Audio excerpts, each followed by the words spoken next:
or a dog. And we've heard from a lot of you with concerns about all kinds of flea treatments.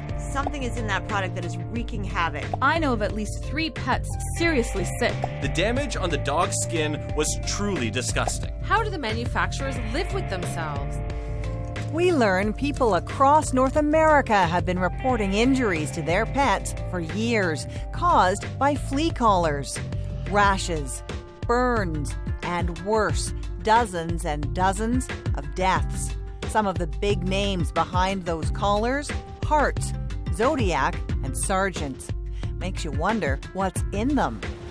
To get some answers, we head to San Francisco and the offices of NRDC, the Natural Resources Defense Council. Public health scientist Miriam Rotkin-Ellman studied flea collars and what's inside them. I see them for dogs. Exactly. For cats. Lots of different brands that have the chemicals that we are worried about. Worried about 2 powerful pesticides, propoxur and tetrachlorvinphos, found in flea collars.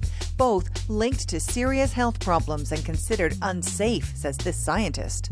More and more science has shown that either prenatally, so exposure to pregnant women, or to young children, low levels of these pesticides can affect the way the nervous system develops. It can actually affect a toddler's nervous system. Exactly, that you may not see until the toddler gets a little older and they start learning disabilities, delays in motor development, hyperactivity, behavioral problems have all been linked to this type of pesticide. So how much of those 2 pesticides in flea collars could we be exposed to? That's where Digby and our powder test come in. What do you think about the fact that 2 very powerful pesticides are allowed to exist in the home? I'm shocked. It's really surprising. It's not scientific, but we want to see how much pesticide the family could come into contact with if Digby wore a flea collar. Good boy. Remember that powder we applied? It's easy to see on Digby, but will it transfer onto the furniture, toys, or family? Especially Grady. How much it transfers could be a problem, says Miriam Rotkin-Ellman. She's done her own scientific test looking into how much pesticide gets on to pets wearing flea collars. So after 3 days, you wiped down the pet, you sent that wipe to a lab. What did you find? We found much higher levels than we expected. And when we put those numbers into sort of standard calculations for what a kid could get exposed to, we found levels that exceeded what the Environmental Protection Agency actually said was safe. So how much powder did Digby's family come into contact with? Time to see our results. Under my UV flashlight, the powder we applied to Digby will glow anywhere it's spread. We find it, Look at that. on the furniture, Right into the corner. the parents, Imagine if that was a toxic pesticide. Under your chin. This is going to be on national TV.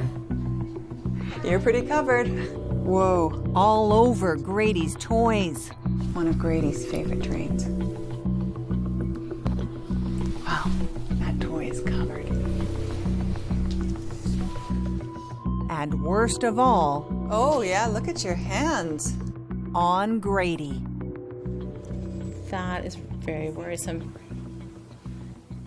If this was a real pesticide, not only can somebody put their hands in their mouths or touch something else or get it all over their house, the pesticides can actually be absorbed through the skin and enter the body that way. And honestly, with a pesticide, it doesn't take very much to cause effects that could stay with that kid for their whole lives.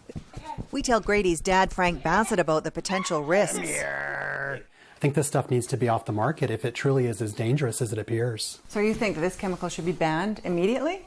I think so, yes. Just gone? Just gone.